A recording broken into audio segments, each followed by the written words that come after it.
Bem, vamos começar então nossa aula, os colegas vão entrando e hoje especificamente vamos tratar sobre sintaxe semântica na abordagem que temos feito em relação ao sujeito desde a última aula. E hoje eu queria retomar uma discussão que é o ponto de vista semântico sobre a noção de sujeito, né? Já que tratamos de semântica aqui nessa disciplina, e levantar alguns questionamentos que parecem não ser respondidos pela gramática tradicional ou que geralmente causam alguns problemas para análise do sujeito, justamente porque a gente coloca em perspectiva o aspecto semântico, o sentido, para poder identificar esse elemento, ok?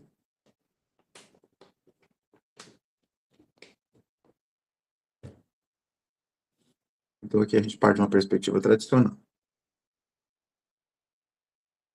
Para retomar o que tinha tratado na aula anterior, nós vamos trabalhar com essas duas noções inicialmente, que são as noções que envolvem elementos essenciais da oração.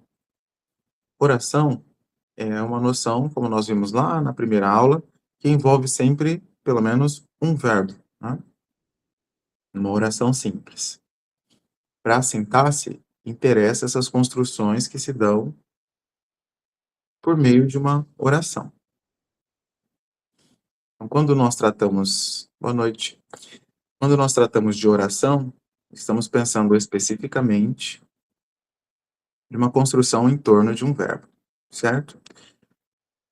Um dos elementos essenciais dessa estrutura é o sujeito. O outro é o predicado. O predicado é o verbo mais os elementos relacionados a ele, que ou modificam esse elemento ou o complemento. Depois vamos falar do predicado. Então, nos interessa agora a estrutura do sujeito. E na última aula, eu tratei de todas essas categorias aqui, que são categorias tradicionais da noção de sujeito. Então, nós temos o sujeito simples, que é o sujeito com um núcleo.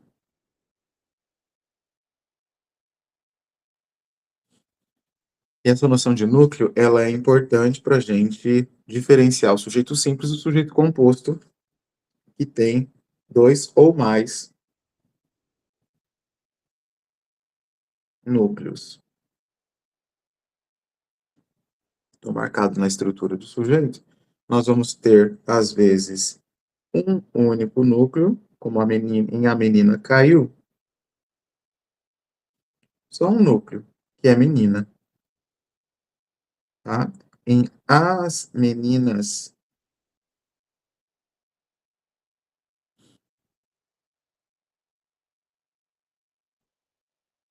Voltaram, não é porque está no plural que temos mais de um núcleo. Ainda temos um único núcleo.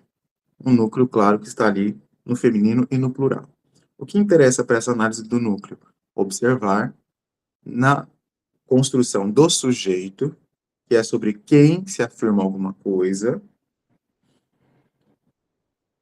quantos substantivos funcionam como núcleo. O núcleo do sujeito é sempre um substantivo. Sempre. Ou um termo substantivado. Poderia ser elas voltaram aqui, ou um pronome que funciona como substantivo. Sempre um elemento que funciona como substantivo. Um único núcleo, simples. Mais de um núcleo, eu e você,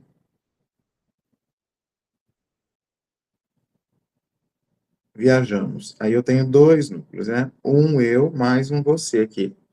Quando há mais de um núcleo, ou seja, mais de um termo substantivo ou substantivado, funcionando como sujeito, a gente tem um sujeito composto. Mais de um elemento, não tem nada a ver com o plural, certo? O sujeito oculto e o sujeito elíptico, que são aqueles sujeitos que são recuperados pelo, pela desinência do verbo. Por exemplo,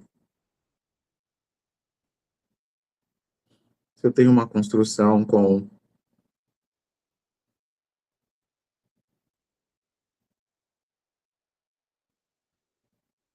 compramos um livro,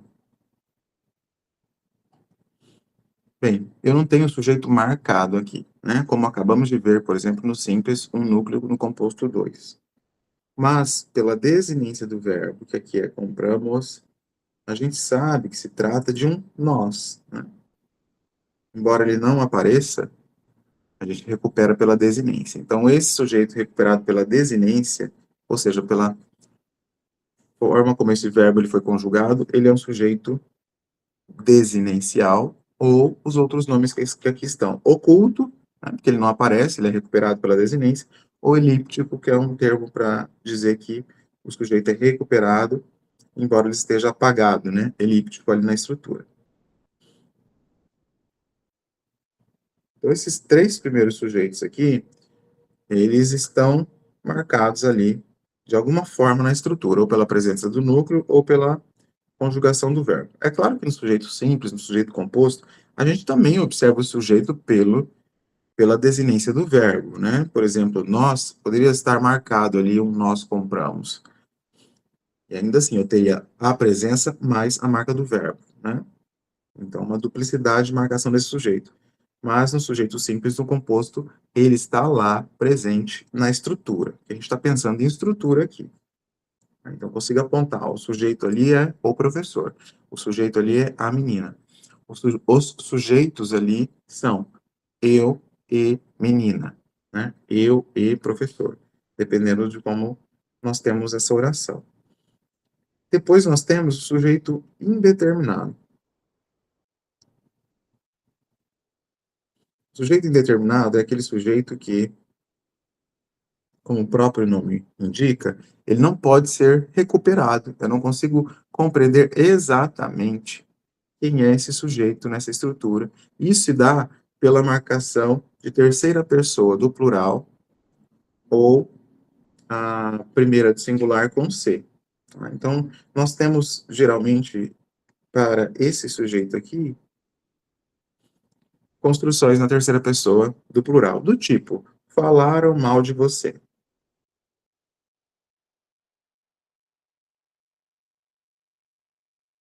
Vejam, terceira pessoa do plural, falaram, né? Neste caso, geralmente a gente tem empregos assim que pretendem não identificar quem é o sujeito. Veja que esse sujeito aqui, como eu disse na última aula, é o sujeito da fofoca, né? Quando alguém que conta uma fofoca usa essa terceira pessoa, ó.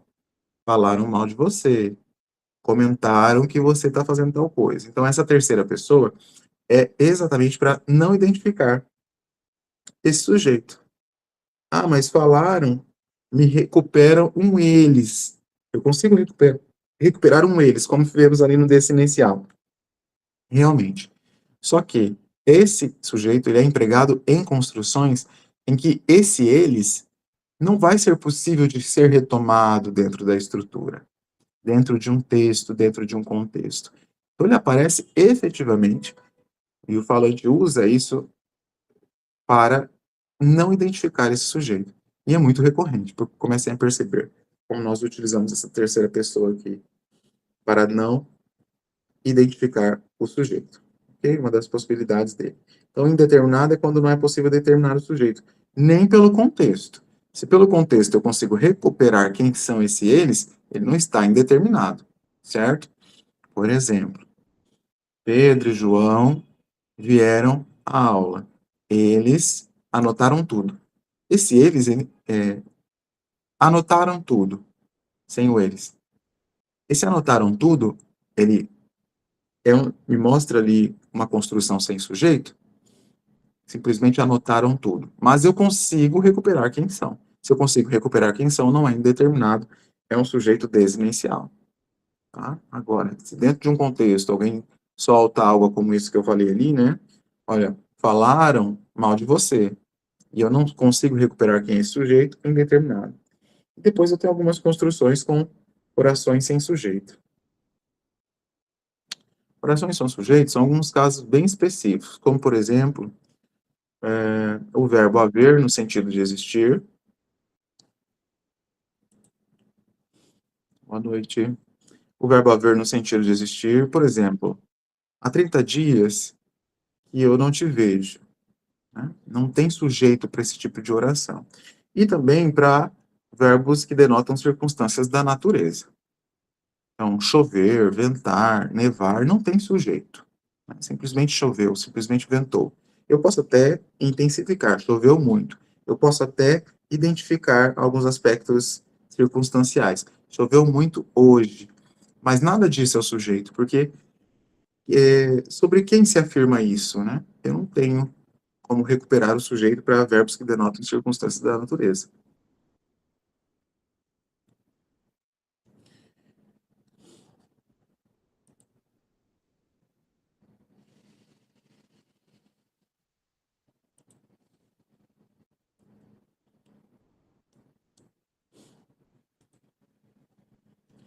Então, pessoal, esses são... Boa noite, Jennifer. Esses são os sujeitos que nós vimos na aula anterior, certo? Simples, composto, oculto, indeterminado e oração sem sujeito. E hoje, então, a minha proposta é falar de problemas relacionados ao sujeito. Estão me ouvindo bem? Sim, ok. Então, falar de problemas. E aqui, eu já apontei alguns problemas.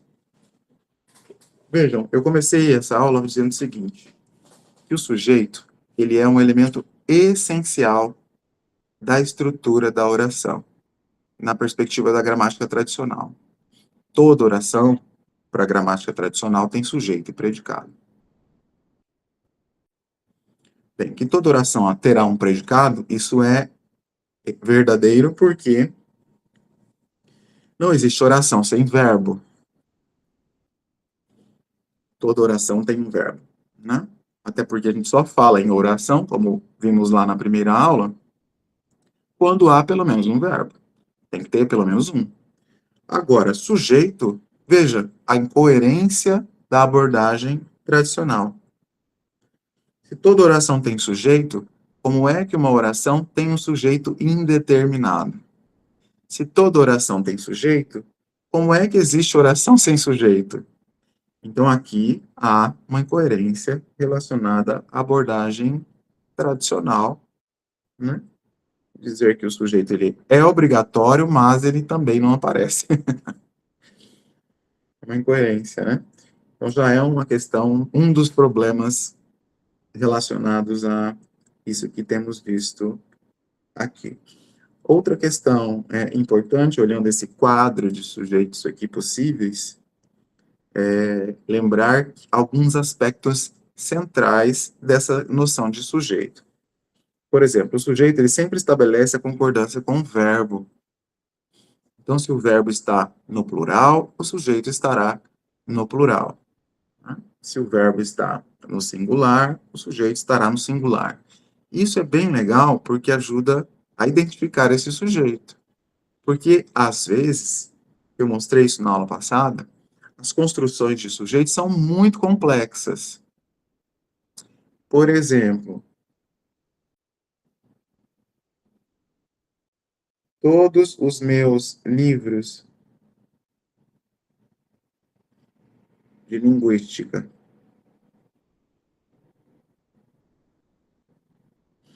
sumiram.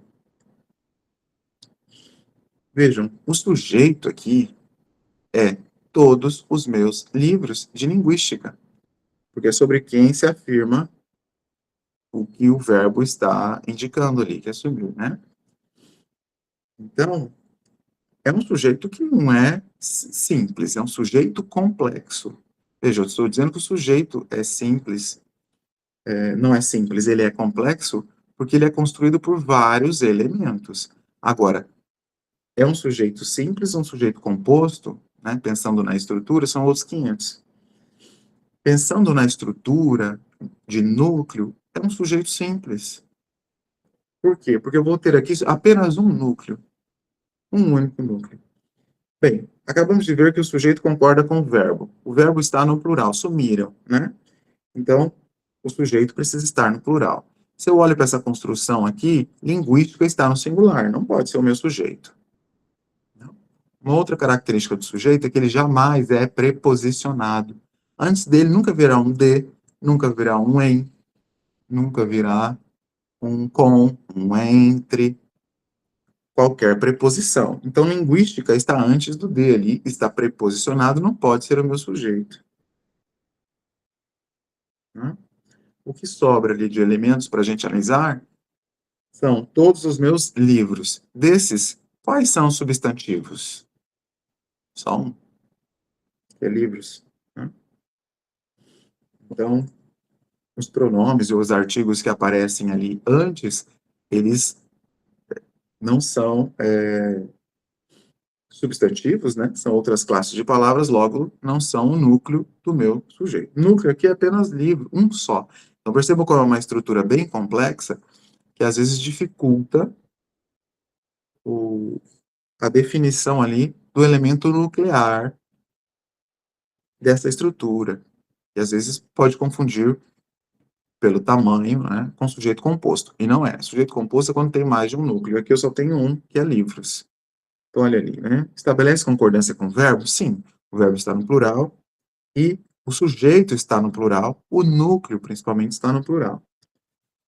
A posição prototípica é antes do predicado, é o lugar do sujeito, essa posição anteposta ao verbo. Claro que eu poderia muito bem, em português, construir uma oração como: sumiram todos os meus livros de linguística, e ninguém ia estranhar. E eu faço isso como falante, neste caso, porque eu quero enfatizar que sumiu. Então, vejam, quando a gente foge da estrutura que é sujeito e predicado, e eu inverto essa estrutura, ou eu modifico ela de alguma maneira, às vezes intercalando elementos, eu faço isso como objetivo. Como, por exemplo, dar mais destaque para esses elementos que viriam depois. O predicado viria depois, eu trago para frente. Eu dou mais destaque para ele porque eu, falante, quero destacar o sumiço dele. Ok? Mas a posição prototípica, quando eu digo posição prototípica, é a posição mais recorrente, a posição ideal, a posição que deixa aquilo que está sendo dito ou escrito mais claro. Quando a gente segue a ordem prototípica, a ordem padrão, que é sujeito e predicado, as informações são mais claras. Ok? Quando a gente inverte, há sempre uma motivação para essa inversão. Algumas inversões são possíveis, como essa que eu disse para vocês. Não se separa do predicado por vírgula. O sujeito, ele nunca é separado do predicado. Não é nem só por vírgula, mas por nenhuma pausa. Tá? Por ponto e vírgula, por nada. Não se separa sujeito do predicado com qualquer pausa. Mas vírgula é um erro recorrente, né? Todos os meus livros de linguística, vírgula, sumiram. Inadequado, porque separa o sujeito e o predicado. É por isso que a gente tem que saber análise sintática, né? Para evitar também alguns desvios relacionados à pontuação. Aliás, a análise sintática vai nos orientar exatamente quando será uma pontuação adequada.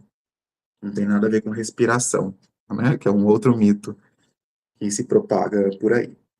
Então, percebam que esses aspectos aqui, a questão da concordância, a questão da posição, a questão da vírgula e a questão da preposição, nos orientam melhor para a identificação desses elementos.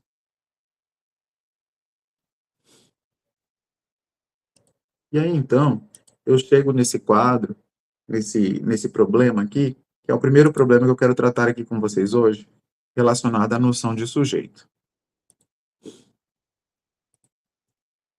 Sujeito é aquele que realiza a ação.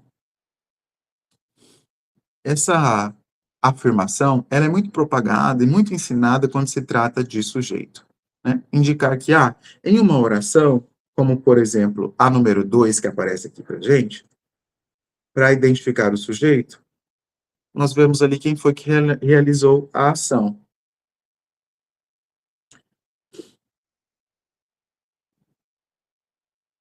Vou colocar uma mais prototípica aqui, já vemos essas outras. O menino correu. Então, realmente, em algumas situações, quando o verbo é de ação, nós observamos de maneira clara a relação de ação existente entre o sujeito e o verbo, né. Então, quem correu ali foi o menino realizou a ação. Então, em muitos casos, é possível que se perceba realmente essa relação semântica de ação, porque nós estamos percebendo que correr significa ação. Então, um aspecto semântico ali do verbo, relacionando essa ação ao agente. Então, quem é que realizou essa ação aqui de correr? O menino. Mas generalizar isso nos leva a um problema, porque nem sempre os verbos são de ação. Às vezes, os verbos são de estado. Às vezes, os verbos não denotam especificamente um agente.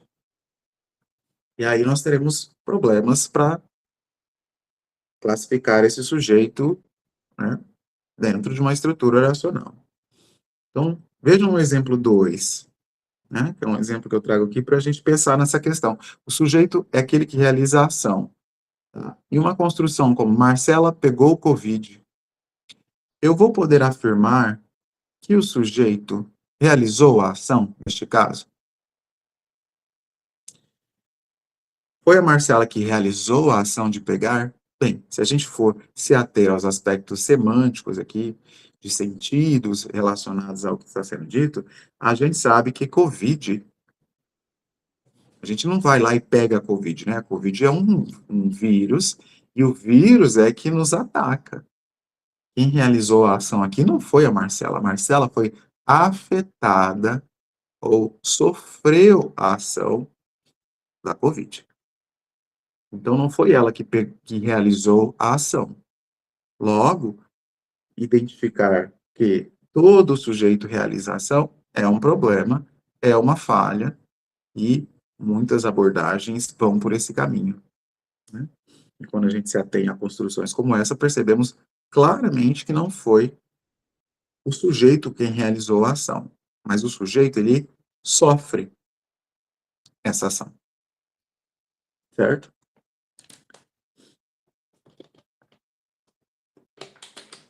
Vejam o exemplo 4 aqui da nossa lista. Então, os 2. Vamos ver o exemplo 4. O professor emagreceu. Em o professor emagreceu, nós podemos dizer que o sujeito é agente aqui, ele realizou essa ação, ou ele também sofreu uma ação, né? Bem, isso aqui é o resultado de outras ações, né? De outras coisas que ele fez. Ele foi afetado por um processo, que é um processo de emagrecimento, que é um processo que vem ali de outras ações realizadas por ele e ou não, né? Dependendo do contexto. Então, também nós temos um exemplo aqui que quebra essa hegemonia, essa relação com a perspectiva de que o sujeito é quem realiza a ação, né? Porque nem sempre o sujeito realiza a ação. Às vezes ele sofre a ação, ele é afetado pela ação, que é realizada por um outro agente ou advém de outras ações que não estão aqui, né? Denotam, portanto, um processo. Então, nem todo verbo é de ação, pessoal. E ainda que o verbo seja de ação, ele pode envolver a ação de outro ali. Mas o sujeito no 2 é Marcela. E o sujeito no número 4 é o professor. Então, são sujeitos, mas não realizam a ação, sofrem a ação. Outro exemplo, né? O número 3, são 10 horas. Se todo sujeito é realização, né? Essa visão generalizante que está marcada ali nesse primeiro problema, como que fica então casos como esse, de horas? Essa identificação de horas com o verbo ser, são casos que nos levam a esse sujeito que nós acabamos de ver ali atrás, que são orações sem sujeito, ou com sujeitos inexistentes. Porque qual é o sujeito de são 10 horas? Né? Não há um sujeito ali. Há simplesmente uma afirmação, uma construção só com predicado, sem sujeito nenhum. porque é impossível recuperar o sujeito, como nos casos dos verbos que denotam circunstâncias da natureza e também nos casos de verbos, do verbo haver com sentido de existir.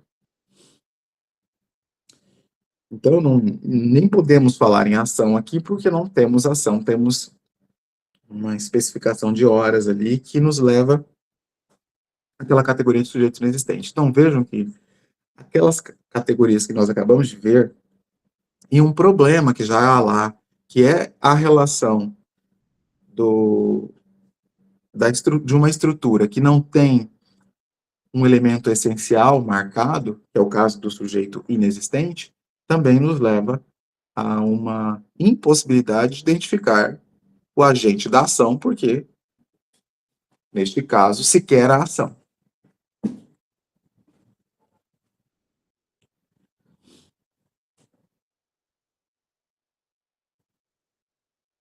Tudo bem? Então, nesses casos em que os sujeitos não indicam ação, ou a ação dita ali pelo verbo não recaem sobre o sujeito, nós vamos ter sujeitos que são pacientes, né? Sujeitos que não realizam a ação. Então, sujeito agente realmente são casos como o do último ali que eu coloquei, o menino correu, em que ele realiza a ação de correr. Agora, nós temos sujeitos que são afetados ou recebem essa ação, são os casos de sujeitos pacientes. Sujeito agente, realização. Sujeito paciente, recebe a ação. E essa é uma outra questão que trabalharemos outra hora, mas nós estamos vendo aqui orações então pós-ativa, mas mesmo assim com sujeitos pacientes, sujeitos que recebem a ação. Ok? Vou deixar os outros exemplos para os próximos problemas, tá? Mas também podemos depois tratar deles com esses problemas que aqui estão. Outra questão que é muito propagada em relação à identificação do sujeito dentro das estruturas oracionais é de que, para descobrir o sujeito, basta perguntar quem ou o que para o verbo. Quem ou o que para o verbo.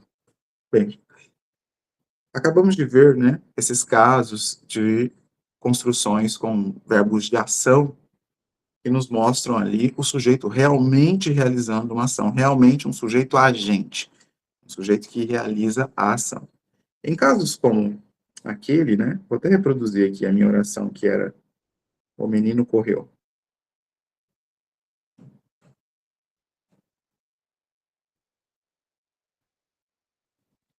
Se eu pergunto para o verbo aqui, quem correu? A resposta será o menino. Então, para essas construções em que o sujeito ele é agente,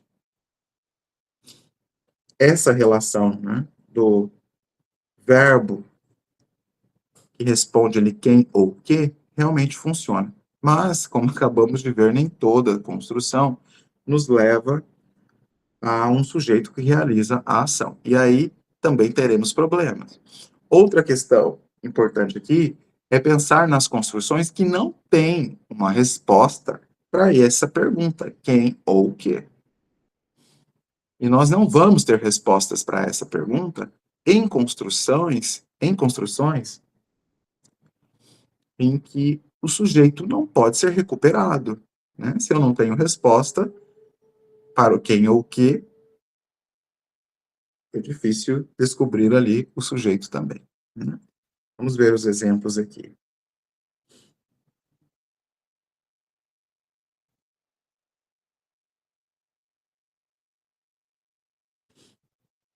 É,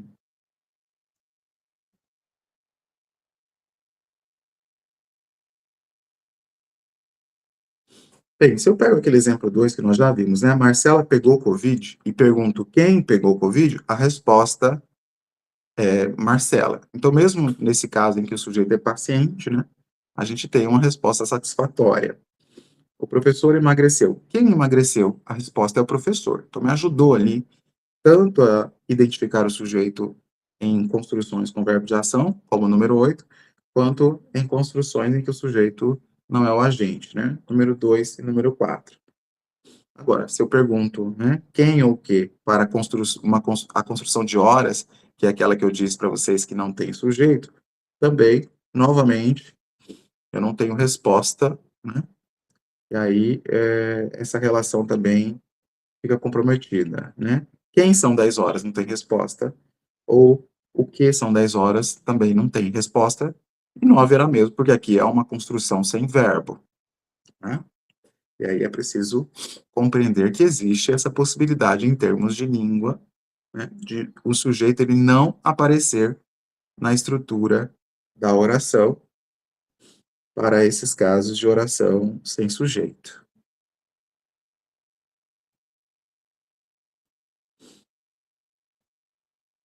Geralmente essa pergunta também ela nos mostra uma relação muito direta, né, do predicado, que é questionado ali pelo que ou quem, o que correu ou quem correu, com o sujeito. E as respostas são até óbvias, né, pessoal? Nessas construções em que o sujeito aparece ali numa posição inicial, marcado, simples ou composto, parece que é o tipo de pergunta que nem precisaria ser feita para identificar o sujeito, né? É muito simples essa pergunta e ela é muito óbvia também dentro da estrutura da oração, né? Quando o sujeito vê ali bonitinho antes do verbo, fica muito fácil identificá-lo. Agora, observem construções como essa, número 5, né? Caíram do varal as roupas. Aqui talvez fique um pouco mais difícil identificar esse sujeito por uma pergunta como essa. Por quê? Porque houve uma inversão da oração, né? Quando os elementos saem do lugar ali, isso acaba gerando algumas questões problemáticas, como, por exemplo, identificar o sujeito. Alguém que se pergunte quem ou o que pode se perguntar dessa forma aqui, né? Quem caíram do varal as roupas? E não vai ter respostas. E pode ser levado erroneamente a uma identificação de sujeito inexistente, que não é o caso aqui, né? Agora, se eu percebo, né, que há aqui um predicado anteposto ao sujeito, aí eu posso perguntar quem caíram do varal e a resposta será as roupas. Mas enfim, o que eu percebo até como professor é que quando há essas inversões aqui, essa identificação ela se torna um pouco mais problemática, porque dificilmente os alunos conseguem separar quando há uma mudança aqui na ordem, né, os elementos aqui que compõem a estrutura. Parece que tudo é um bloco só, e não é. Nós temos o que nós chamamos de sintagmas funcionando aqui. Um para o sujeito e um para o predicado, ainda que estejam em uma ordem inversa, certo? Então, numa construção como essa, talvez fique um pouco mais difícil identificar ali o sujeito perguntando quem ou o quê, porque o aluno ele pode entender isso aqui tudo como um bloco, e não é. São dois blocos distintos, pelo menos, né? Um para caíram do varal e outro as roupas. E o sujeito aqui é as roupas, porque foram as roupas que caíram do varal. E outra coisa, também, essa pergunta, ela pode levar ao erro construções com C, como é o caso de compra-se casas. Compra-se casas. Neste caso, e outros casos em que o sujeito também está oculto, neste caso, indeterminado ou inexistente, podem levar a erro também a essa identificação, porque ele não aparece marcado na estrutura. Então, volto a dizer, quando o sujeito está marcado na estrutura e no seu lugar ideal, é muito mais fácil identificá-lo. E, talvez esse tipo de pergunta nem precisasse ser feito para identificar o sujeito, porque fica muito claro.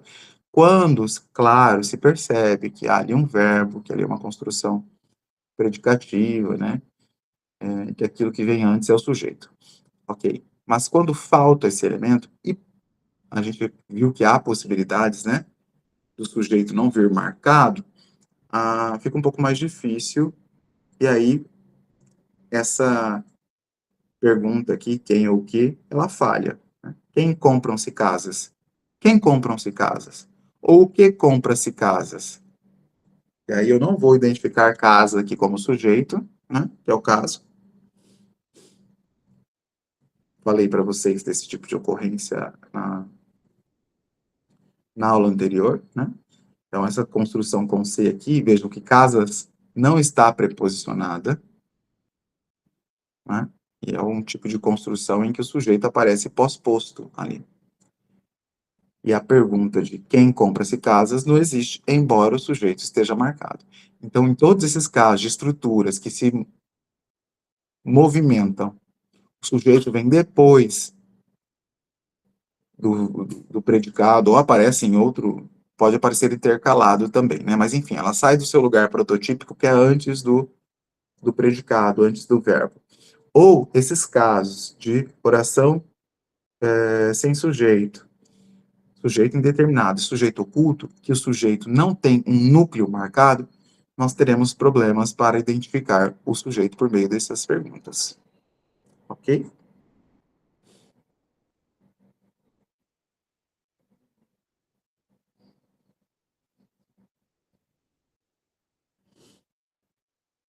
Vamos para um outro problema aqui, que é o problema 3.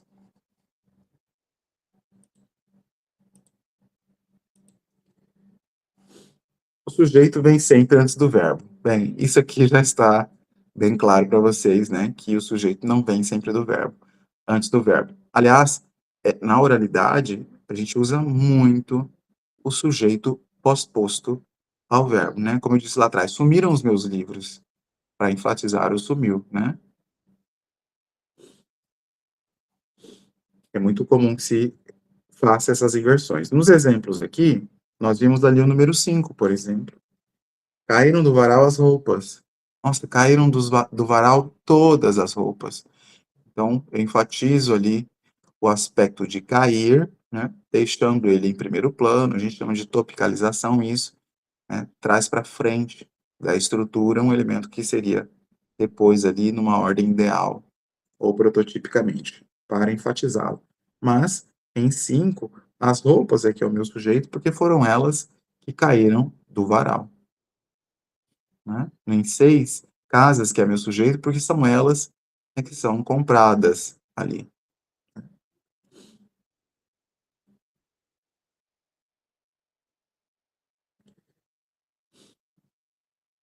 Lá em cima, no número 1, eu tenho 5 livros novos, vírgula, o menino perdeu.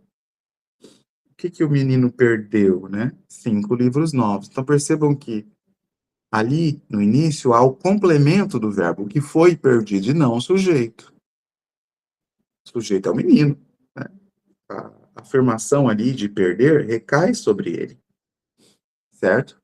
Agora, o que ele perdeu é que foi levado lá, isso faz parte da estrutura do verbo que nós não vimos ainda, que é o predicado. Mas já observamos aqui, de antemão, de que o sujeito ele não aparece sempre ali no início. Ele pode vir intercalado. Desculpa. Ele pode vir intercalado dentro da estrutura, ele pode vir pós-posto ao predicado, lá no final do predicado, por alguma razão específica aqui, que o contexto ali vai determinar, né? Por exemplo, deixar mais evidente um ou outro elemento. Então, essa afirmação de que o sujeito vem sempre antes do verbo, ela é falsa e ela não se reflete nem na oralidade, nem na escrita, ainda que se mantenha um padrão normativo, né, aceitável, ainda que se mantenha uma estrutura gramatical possível em termos de língua, né? Todas as inversões aqui são possíveis e não mostram estruturas inadequadas, simplesmente estruturas que fogem à ordem direta, né, que é sujeito, verbo e complemento. Esse número 1, por exemplo, inverte essa estrutura, complemento, sujeito e verbo, né? Então, essa ordem SVC, que é sujeito e verbo, é a ordem sujeito e predicado, certo? O complemento do verbo vem depois dele. Por isso que tem um Czinho ali. Quando a gente inverte essa ordem, a gente tem algum elemento sendo colocado com ênfase na estrutura por alguma motivação contextual.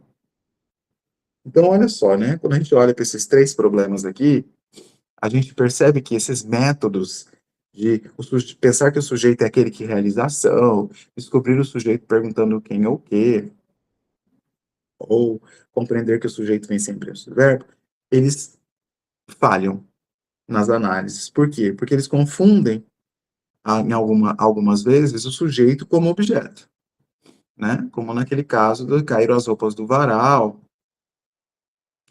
em que o sujeito aparece pós-posto, ele pode ser confundido como um complemento do verbo, né? Desde que se reconheça aquilo como um bloco só, que não é.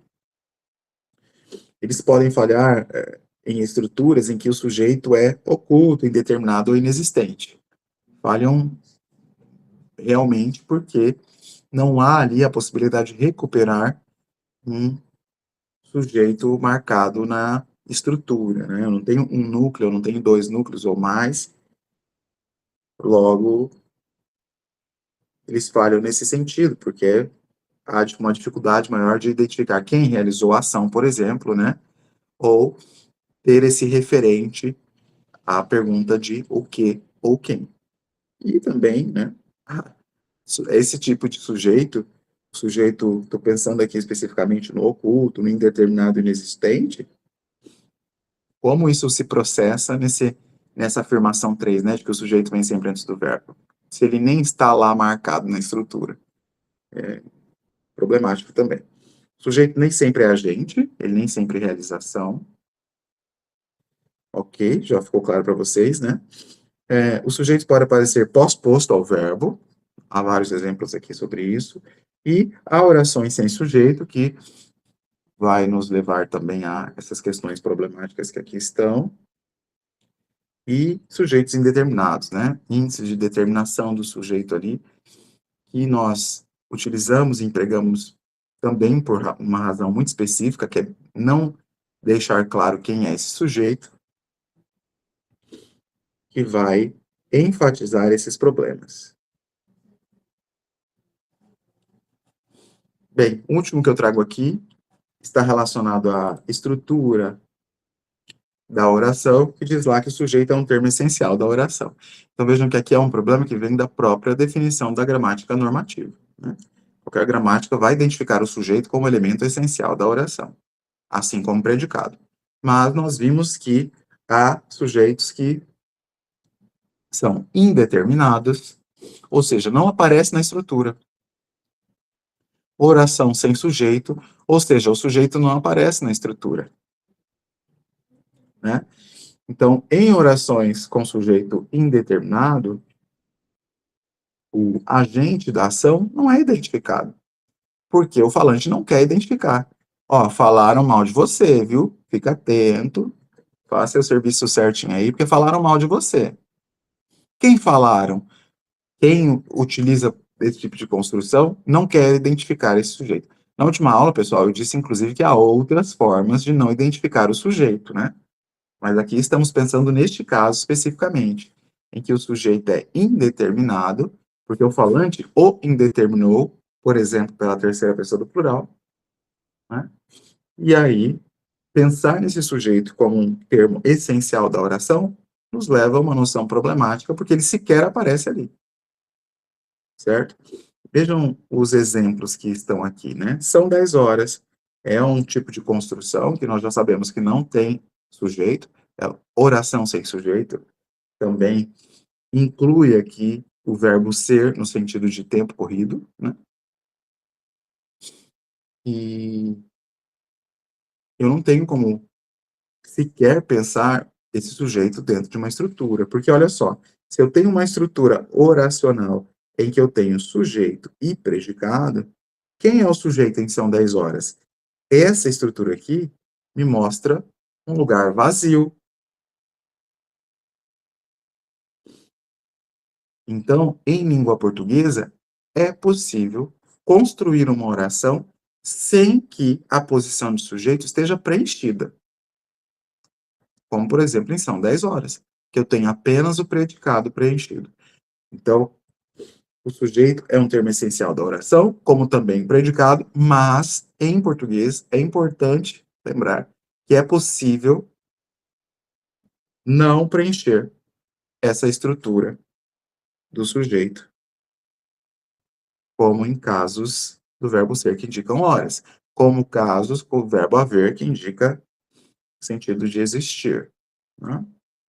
Como em casos de verbos que denotam circunstâncias da natureza. Choveu, só tem um predicado, né? O sujeito também aparece não marcado ou vazio ali, pensando nessa estrutura que eu disse para vocês. A mesma coisa para uma construção como falaram mal de você. Se realmente eu não consigo recuperar, e aí seria um sujeito oculto, né? Por exemplo, os funcionários se reuniram hoje na sala, falaram mal de você. Veja, aqui eu consigo recuperar que quem foram os que falaram ali mal de você, né? Que são os funcionários. Então, sujeito oculto. Agora, quando eu não consigo identificar, aí sim, um sujeito indeterminado. E pensando no sujeito indeterminado, eu também não vou ter esse lugar do sujeito marcado dentro da estrutura, porque o falante optou por essa construção justamente para não identificá-lo, né? Então, também não aparece o sujeito ali na oração. Em construções com C também, né? Para indeterminar ali o sujeito. Por exemplo, morre-se de frio no inverno da Europa. Quem é que morre-se de frio no... Né? Olha como a pergunta, aquela pergunta de quem nem funciona aqui, né? Mas enfim, quem é o sujeito de morre-se de frio na Europa? Então, é uma construção. Ah, mas de frio não é o sujeito, igual lá em casas? Não, porque de frio é preposicionado e o sujeito nunca é preposicionado. Como nós já vimos, é possível construir uma oração com se também indeterminando o sujeito, né? São duas possibilidades, a terceira pessoa do plural ou a primeira com se, indeterminando o sujeito aqui. Logo, se há uma indeterminação, porque eu nem consigo recuperar ou especificar quem é que morre de frio na Europa, né? É uma construção para indeterminar mesmo o sujeito, então você não vai conseguir identificá-lo. Essa posição também aparece vazia. O sujeito é um termo essencial da oração que não aparece marcado. E o último caso é um caso de um verbo que denota circunstâncias da natureza, e como eu disse para vocês, todos esses casos de verbos que denotam circunstâncias da natureza são verbos que não admitem sujeito, né? Então, essa posição também não será marcada. Ok? Então, existem orações com sujeitos indeterminados, em que o agente da ação não é identificado, e todas essas que eu mostrei ali na análise são esses casos, né? Há também as orações sem sujeito, geralmente orações que envolvem fenômenos da natureza, tempo cronológico, verbo haver no sentido de existir, que não admitem sujeito, né? Há casos em que o verbo basta para construir uma oração completa, como, por exemplo, choveu. Mas, enfim, isso está relacionado a esses outros aspectos que eu disse também, né? O predicado e não o sujeito é o elemento essencial da oração. A oração tem sempre predicado, sujeito não. Ah, então, essa afirmação aqui, ela é falha, ela nos mostra um problema que aparece nessas análises sintáticas, porque não considera o aspecto da língua portuguesa e há outras línguas, né, pessoal? Por exemplo, em francês é impossível não deixar o sujeito marcado, né? Até onde eu conheço do francês, pelo menos. Algumas línguas não admitem que o sujeito não apareça na estrutura da oração. O inglês também, salvo engano. Mas o português, não. O português é possível que essa marca de sujeito ela apareça apagada ali dentro da estrutura. Ok? A presença do índice de indeterminação C permite a formação de orações completas sem sujeito, como eu mostrei ali no exemplo de morre-se de frio na Europa. É uma construção indeterminada que também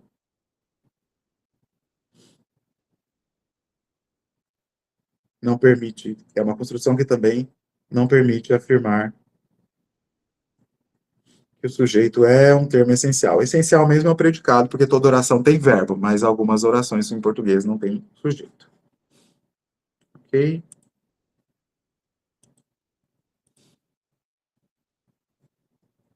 Vou colar a lista de presença ali para vocês, tá?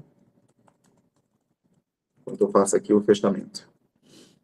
Então, o que que a gente tem, né, pessoal, dessa aula aqui que eu trouxe para tratar de problemas relacionados ao sujeito. São problemas que estão no campo semântico, né, de compreender o funcionamento ali dos elementos e de perceber que há falhas relacionadas a essas noções que aparecem em livros didáticos ou advêm da própria gramática normativa, né? Como, por exemplo, o sujeito pode realizar a ação. É verdade, quando ele é agente da ação. Mas ele também pode sofrer a ação, ser paciente, né? Experimentar alguma situação, ou apenas aparecer como tema dentro da estrutura. Depois vamos ver esses outros aspectos mais semânticos do sujeito, mas em geral o que percebemos aqui é que nem sempre ele realiza a ação. Às vezes ele sofre a ação, certo? Ou às vezes ele simplesmente é o tema, né? Portanto, a ação não é o que define o sujeito. Não dá para usar essa afirmação como algo para definir o sujeito. Quem ou o que? Nós vimos que essas perguntas nem sempre ajudam. Às vezes ajudam, mas parece que ajuda quando essa pergunta nem precisa ser feita, né? Quando o sujeito está ali, marcado, facilmente recuperável, concordando com o verbo, talvez essa pergunta nem precise ser feita. Ou, se ela é feita, ela sim responde a quem é o sujeito da oração. Mas nem sempre funciona, né? Elas podem apontar o sujeito, mas não explicam a sua função semântica, se é agente, se é paciente, por exemplo, né? Nós vimos casos lá atrás, os dois casos sendo respondidos pela mesma pergunta, mas sem, né, explicar que um é agente e o outro é paciente, e pode gerar erro quando há um sujeito pós-posto ou um sujeito experienciador, um sujeito que recebe a ação, ou ainda quando essa estrutura do sujeito sequer é marcada, como nós vimos. O sujeito pode faltar na oração em português, então tem sim oração sem sujeito, né? Em casos específicos, sem que a estrutura deixe de ser completa, porque ele é recuperado por meio da desinência, ou porque se percebe que ali um, uma vontade de indeterminar o sujeito, ou porque o verbo não aceita sujeito mesmo. O que realmente define o sujeito é a sua função sintática. O sujeito, ele é o termo que determina a forma verbal. Né? Então, a gente percebe a relação ali da concordância do verbo com o sujeito, porque o sujeito determina essa concordância, né, de número e pessoa. E é uma estratégia para a gente identificar o sujeito. Olhar sempre para o verbo, né, porque o verbo vai ter que concordar com esse elemento ali, com o núcleo do sujeito. Então, a importância também de observar e definir esse elemento nuclear. Quando ele aparece, claro, né? Porque é a caso em que ele não aparece. Então, o sujeito ele não depende de realizar a ação e não depende também de responder essas respostas simples. Certo? Eu quis trazer esses problemas porque eles aparecem nas aulas, os alunos questionam os professores e a gente fica numa situação apertada, né, sem conseguir responder, muitas vezes, essas questões, né? E é importante a gente fugir dessas afirmações generalizantes, porque em termos de língua, muito dificilmente a gente vai ter uma generalização que realmente se evidencia em todas as construções. Tudo bem? Assinaram a lista de presença? Vou concluir então essa aula de hoje. Obrigado, pessoal, pela presença. É sempre um prazer ver vocês por aqui. Encontro vocês na semana que vem. Eu vou tratar sobre predicado na semana que vem. Tá? Então, eu vou avançar e falar do predicado, nessa relação semântica e de sentido. Então, espero vocês aqui para a gente dar continuidade aos nossos estudos. Um grande abraço, uma boa semana a todos. A gente se vê semana que vem. Obrigado, Jennifer, pela interpretação. Até mais, pessoal. Não esqueçam de assinar a lista de presença.